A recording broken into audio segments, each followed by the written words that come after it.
What is your fitness story? Like, tell me about your regimen. What motivates you? What gets you excited to go work out? What keeps you staying fit and looking great? Well, I was a dancer before I stepped a foot into a gym. Right. So I've been dancing since I'm 4 years old.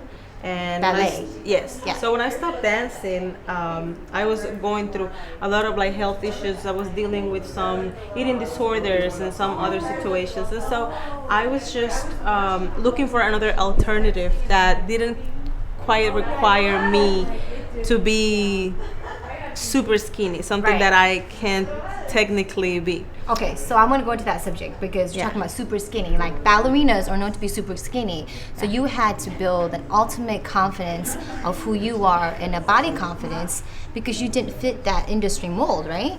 Yeah, well, I didn't have all the confidence. I was receiving a letter from my job that every Friday we get on the scale, and so they measure everybody, and Right.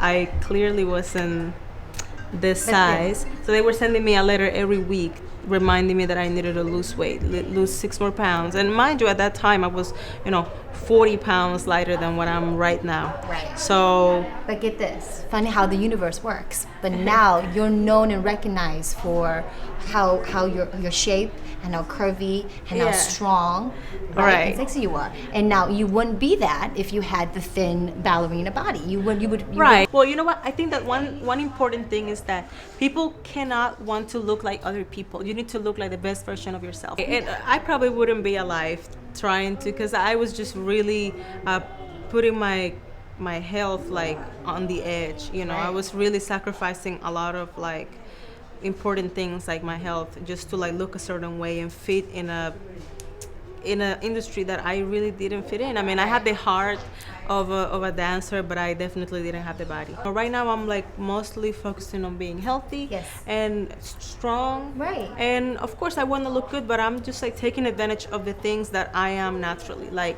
thick legs. Right. So instead of working out to Girl, like you make know. them smaller, I just let them be, Yes. So there's a couple of things about my body, like I feel like my upper body, it's not too strong. It's kind of like, it's not like.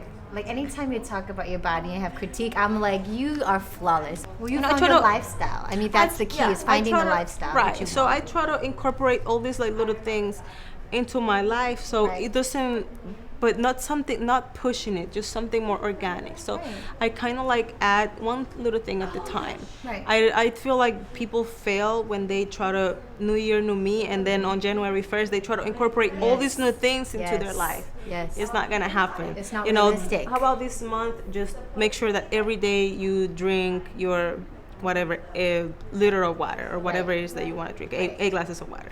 Then next month say, okay, I did that, now I'm gonna cut on sodas. Yeah. Then the next one you say, okay, I'm going to Yeah.